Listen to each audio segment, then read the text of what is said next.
Welcome to Donmar TV News Channel. Guilty ang hatol ng Makati Regional Trial Court Branch 148 laban kay dating Senador Antonio Trillanes IV sa kasong libelo na isinampa laban sa kanya ni dating Makati Mayor Junjun Binay. Nag-ugat ang kaso sa paratang ni Trillanes noong 2015 na dawit umano si Binay sa umano'y justice for sale. Giit ni Trillanes noon, sinuhulan ni Binay ang mga mahistrado ng Court of Appeals para magpalabas ng injunction na pumigil sa first suspension order ng Ombudsman laban kay Binay. Si Binay ay naharap noon sa kontrobersiya kaugnay sa konstruksyon ng Makati City Hall Building 2. Sa desisyon ng Makati RTC, mapanira at hindi maituturing na fair comment ang pahayag ni Trillanes.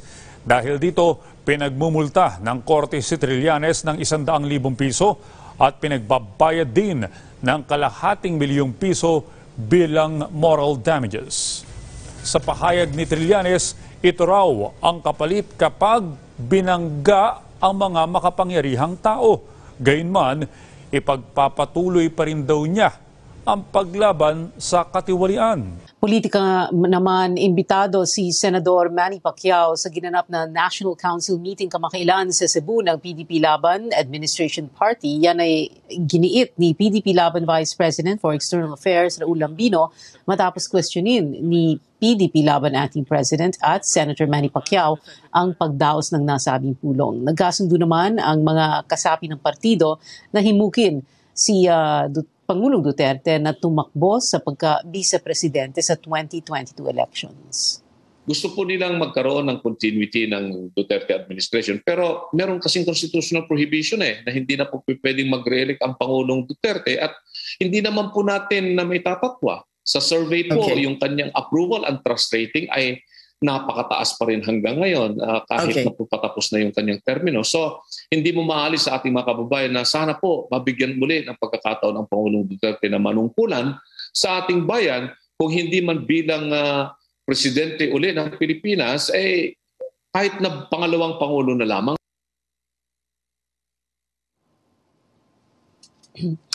Umaasa naman ang kampo ni Pacquiao na matutuloy ang kanilang pakikipag-usap kay Pangulong Duterte para magkaroon ng tamang National Council meeting. Ayon kay Executive Director Ron Munsayak, ang PDP Laban Executive Director, hindi naayon sa party rules ang ilinaos na pulong kung saan hinimok na mga kasapi nito ang pagtakbo ng Pangulo bilang Vice Presidente.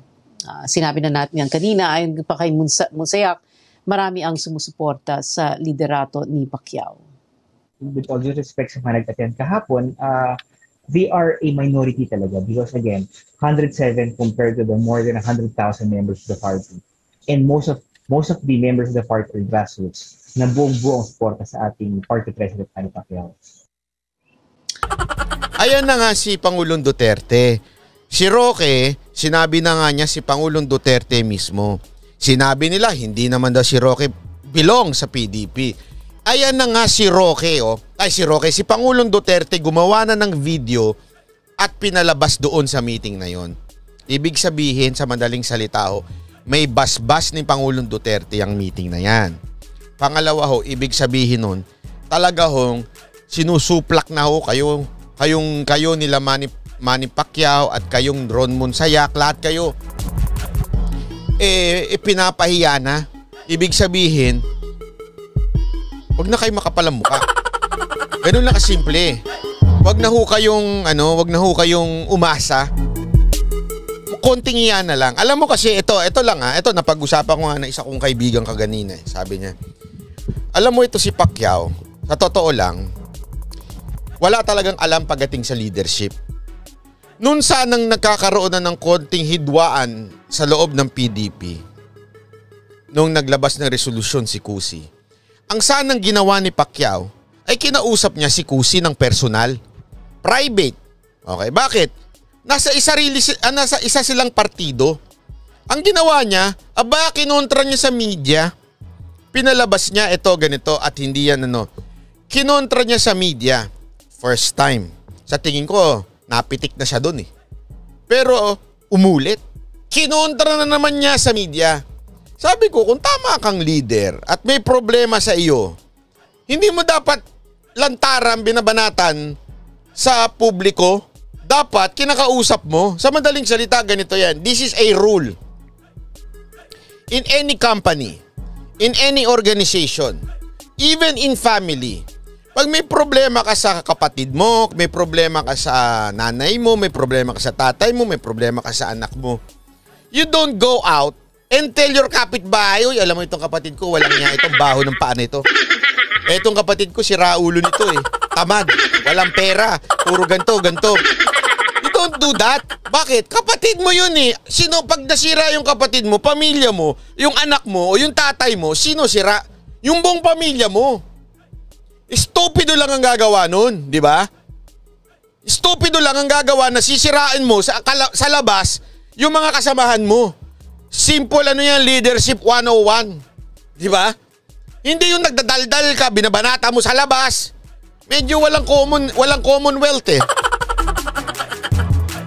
Ito nga, tingnan mo ha. Bastusan na eh. Ito na nga eh, sinabi na nga eh.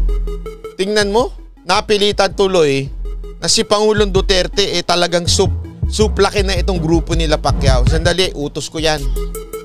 Diba? Dapat man lang, kung ako may isip, kung ako merong tamang leadership, punta ako si Kusi. Pre, usap nga tayo dito. Boxing tayo, gusto mo? Diba, hamunin mo man ng boxing, okay lang. At least kayong dalawa lang, hindi lumalabas.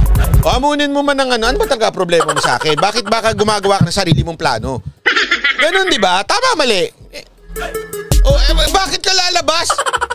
Di pwede yan, walang ganyan.